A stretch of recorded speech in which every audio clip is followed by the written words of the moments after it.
Welcome back to my new blog. तो जैसा कि आप लोगों ने देखा है थंबनेल में, आज को जो टॉपिक होने वाला है वो है पोलैंड वर्सेस यूक्रेन। सो आज हम इस टॉपिक पे बात करेंगे एंड इसमें मैं आपको बताऊंगा कि यूक्रेन में और पोलैंड में क्या डिफरेंस है। जो भी लोग वर्क परमिट पे स्पेशली आने की सोच रहे हैं तो उनके माइंड में काफ़ी डाउट्स रहते हैं कि हम यूक्रेन जाएं या हम पोलैंड जाएं। तो आज मैं इन सब डाउट्स के बारे में बात करूंगा, ठीक है। एंड मैं पूरा ट्राई करूंगा कि आप लोगों को एक क्लैरिटी दे दूं, सो आप लोग डिसाइड कर पाओ कि आपको यूक्रेन मूव करना है या फिर पोलैंड मूव करना है। तो मैंने एक लिस्ट बनाई है जिसमें कि मैंने सारी चीज़ें कंपेयर करने के लिए लिखा हुआ है। फर्स्ट ऑफ ऑल हमारी सैलरी, अकोमोडेशन, ट्रांसपोर्टेशन, ठीक है। तो ये सारी चीज़ें हैं जिसके ऊपर हम बात करने वाले हैं। तो सबसे पहले हम ले लेते हैं पोलैंड में और यूक्रेन में हमें कितनी सैलरी मिलती है पर आवर। तो जैसे कि आप लोगों को पता है कि इंडिया में हमें मंथली सैलरी दी जाती है, ठीक है। बट फॉरेन में ऐसा नहीं होता, यहाँ पे हमें आवरली बेसिस पे करते हैं, ठीक है। सो अब हम बात करते हैं कि हमें पोलैंड में जो एक एवरेज बेसिक पे है वो कितना है। तो अगर मैं एवरेज पे की बात करूँ तो वो 31 PLN है, जो कि पोलैंड की गवर्नमेंट ने ऑथराइज की हुई है हर कंपनी को कि उससे कम नहीं दे सकते, ठीक है। वहीं अगर मैं यूक्रेन की बात करूं तो वो 120 ग्रेवन है पर आवर, ठीक है। तो दोनों को आप कंपेयर कर लेना INR में, ठीक है। तो बात करते हैं कि अगर हम एवरेज लगा के चलते हैं मंथली सैलरी का कि हम कितने घंटे काम करते हैं, तो हमारी इन दी एंड INR में सैलरी कितनी होगी, ठीक है। तो मैं आपको पहले पोलैंड का कैलकुलेट करके बता देता हूँ। अगर हम दिन के 10 घंटे और हफ्ते के 6 दिन काम करते हैं तो 31 PLN पर आवर जो हमें मिलता है, उसके हिसाब से जो हमारी मंथली ग्रोस इनकम बनती है इन पोलैंड, सो वो बनती है 2,12,000, ठीक है। वहीं अगर हम यूक्रेन की बात करें तो जो हमारी सैलरी बनेगी वो अराउंड बनेगी 80,000 90,000, ठीक है, without like over time and increase की हुई पे रेट पे, ठीक है। जो मैंने आपको बताया मैं उसके हिसाब से बता रहा हूँ, बाकी इट्स अप टू यू आप कितने घंटे काम करते हो, बट मैं एक एवरेज लेके चल रहा हूँ जो एक नॉर्मल बंदा कर सकता है, ठीक है। तो अब बात करते हैं कि यहाँ तो हमें दिख रहा है कि पोलैंड में हमें ज़्यादा सैलरी मिल रही है बट यूक्रेन में कम मिल रही है, राइट। बट यहाँ पे एक ट्विस्ट है। यूक्रेन में आपको वर्क परमिट पर जब आते हैं तो ऑलमोस्ट अकोमोडेशन फ्री होता है, ठीक है, हर कंपनी देती है almost. But in Poland no, आपको बहुत ही रेयर देखने को मिलेगा कि आपको अकोमोडेशन फ्री दिया जा रहा है। आई नो बहुत सारे लोग बोलते हैं कि भाई आपको फ्री अकोमोडेशन मिलेगा, बट मैंने बहुत सारे केसेस देखे हैं। After the candidate reach Poland, employer सीधा बोल देता है कि भाई आपको इतना एक अमाउंट देना पड़ेगा, ठीक है।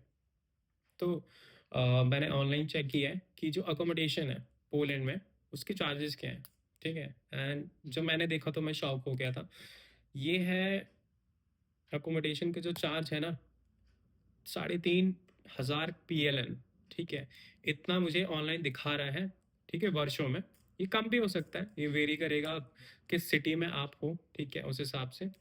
तो अगर मैं बात करूं 3,500 PLN, जो कि इंडिया में बनते हैं 90,000 रुपये, ठीक है। ये बहुत बड़ा नंबर है गाइस, क्योंकि सीधा सीधा आपका ऑलमोस्ट 1 लाख रुपए आपके अकोमोडेशन में जा रहा है, वो भी 1 BHK का।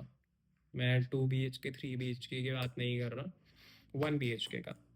बट इन यूक्रेन आपको फ्री मिलेगा, ठीक है। तो in terms of salary yes, Poland give you more salary, but in the and आपके हाथ में भी सैलरी बचनी चाहिए सो दैट आप उसे सेव कर सको। तो in terms of accommodation no, Poland आगे नहीं है भाई, हमें यूक्रेन जाना पड़ेगा। हाँ, मैं कह सकता हूँ इन टर्म्स ऑफ अकोमोडेशन मुझे लगता है यूक्रेन ज़्यादा बेटर है। उसके बाद हम फूड की कॉस्ट की बात करते हैं। सो ऑब्वियसली यूक्रेन थोड़ी सी चीप कंट्री है इन टर्म्स ऑफ लाइक जो प्राइजेस सेट किए हैं यहाँ पे ग्रोसरीज एंड ऑल। तो अगर हम उसको PLN में भी कंपेयर करें, ठीक है, तो वो भी यूक्रेन में बेटर है, चीप प्राइस में मिलता है हमें। और उसके बाद ट्रांसपोर्टेशन, ठीक है, वो भी ऑब्वियसली यहाँ पे सस्ता ही होगा, ठीक है। तो और इसके अलावा अगर मैं बात करूँ रेसिज्म की, मेरे को यहाँ ऑलमोस्ट 3 मंथ होने वाले हैं, मैंने not even a single time यहाँ पे रेसिज्म फेस किया है। बट यस, पोलैंड में बहुत सारे केसेस देखने को मिलते हैं। इवन मैंने ये भी सुना है कि अगर हम पॉलिश नहीं बोलते हैं तो वहाँ पे कुछ लोग फोर्स भी करते हैं कि आप हमारी लैंग्वेज सीखो। बट इन यूक्रेन मैंने आज तक ऐसा कभी फेस नहीं किया है। मैं भी ऑफिस जाता हूँ तो वहाँ पे मुझे कोई फोर्स नहीं करता, आपको नहीं आती इट्स ओके, ठीक है। जिसको इंग्लिश आती है वो आपसे इंग्लिश में कम्युनिकेट कर लेगा, दैट्स इट, ठीक है। तो ये पोलैंड और यूक्रेन में एक कंपैरिजन था। और सबसे बड़ी चीज़ जो मुझे लगता है मेरे को डिस्कस भी करनी चाहिए, क्योंकि मैं इमिग्रेशन का काम भी करता हूँ। तो जो मैंने पर्सनल फील करी है वो ये है कि आप जैसे पोलैंड के वर्क परमिट्स मंगवा लेते हैं, then you have to wait a long time for the appointments, ठीक है। जब आपको अपॉइंटमेंट मिलेगी फिर आप सबमिशन करवाओगे। और पोलैंड का वीज़ा रेट बहुत ही कम है गाइस, ठीक है। आप लोग खुद अवेयर होगे, काफ़ी सारे लोग हैं जिन्होंने अप्लाई किया है बट उनका रिजेक्शन आ जाता है। मोस्ट ऑफ द जो कैंडिडेट्स हैं उनका 10 नंबर का वो लोग रिजेक्शन डाल के देते हैं कि इंटेंशन सही नहीं है आपकी। बट अगर मैं यहीं यूक्रेन की बात करता हूँ तो बहुत अच्छा सक्सेस रेट है, ठीक है, बहुत ही अच्छा। तो मुझे लगता है कि अगर आना है तो यूक्रेन ज़्यादा बेटर रहेगा, बिकॉज आप यहाँ आके कहीं भी इजीली मूव कर सकते हो, जर्मनी जा सकते हो, कहीं भी जा सकते हो, ठीक है। तो ये एक चीज़ है। उसके अलावा कॉस्ट की बात करते हैं।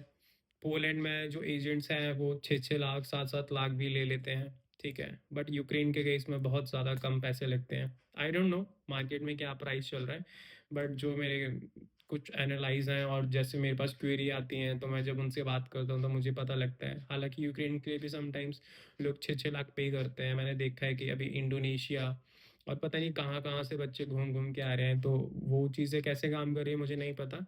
बट यस, कैंडिडेट्स बहुत जैसे यूक्रेन जैसी कंट्री के लिए भी बहुत सारा पे करते हैं, तो वो मुझे सही बात नहीं लगती है, ठीक है। बहुत अच्छे एजेंट्स भी हैं इंडिया में भी, ठीक है। तो आप वहाँ से काम करवाओ, क्यों इंडोनेशिया जाना या कहीं भी, आई डोंट नो, ठीक है।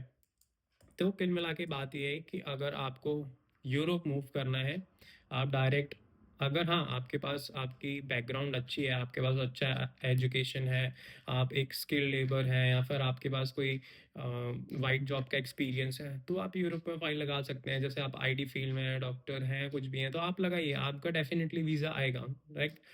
वाइट कॉलर जॉब्स में यूरोप में, यूके में, कनाडा और जितनी भी बड़ी बड़ी कंट्रीज हैं उनमें अच्छा सक्सेस वीज़ा रेट है। बट आपके पास कोई एक्सपीरियंस नहीं है, फिर आप डायरेक्ट फाइल लगा रहे हो, तो उनको नहीं चाहिए भाई अनस्किल्ड लोग, ठीक है। तो उसके लिए मैं यही सजेस्ट करूँगा, छोटी कंट्रीज को चूज़ करो। दुबई चले जाओ, यूक्रेन आ जाओ, माल्टा चले जाओ, ठीक है। हालांकि माल्टा भी नहीं देता इतनी जल्दी वीज़ा। तो दुबई और यूक्रेन अभी फ़िलहाल बहुत अच्छा ऑप्शन है, आप यहाँ आ सकते हो। यहाँ अपना 6 महीना 1 साल काम करो, उसके बाद आप यहाँ से मूव करो।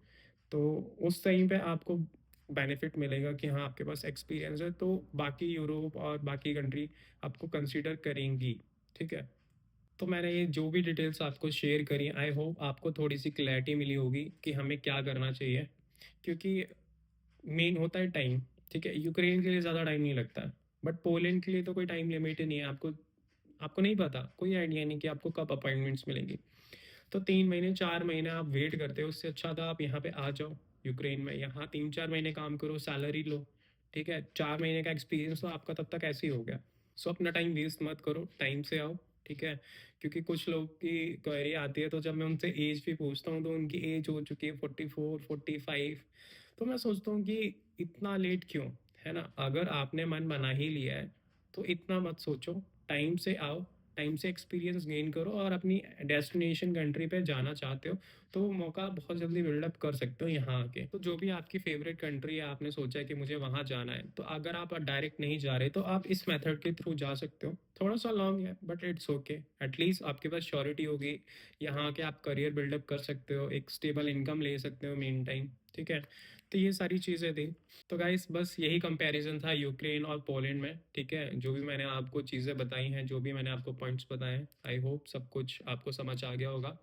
रेस्ट गाइस मैं आपको एक अपडेट दे देता हूँ यूक्रेन के रिगार्डिंग। जो भी मेरा भाई यूक्रेन आना चाहता है, अभी हमारे पास 3 जगह वैकेंसीज निकली हैं, ठीक है।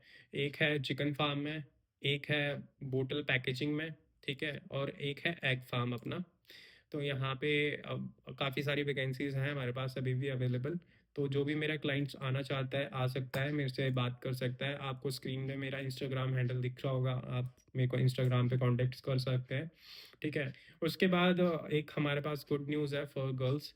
जो भी मेरी बहन आना चाहती है, ठीक है, आ सकती है। हमारे पास बोतल पैकेजिंग जॉब में यहाँ पे गर्ल्स के लिए भी वैकेंसी अभी अवेलेबल हुई है, ठीक है।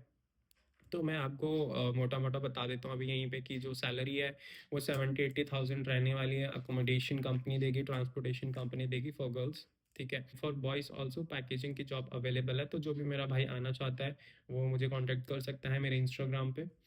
तो आज की वीडियो में बस इतना ही। आई होप आपको वीडियो इन्फॉर्मेटिव लगी होगी।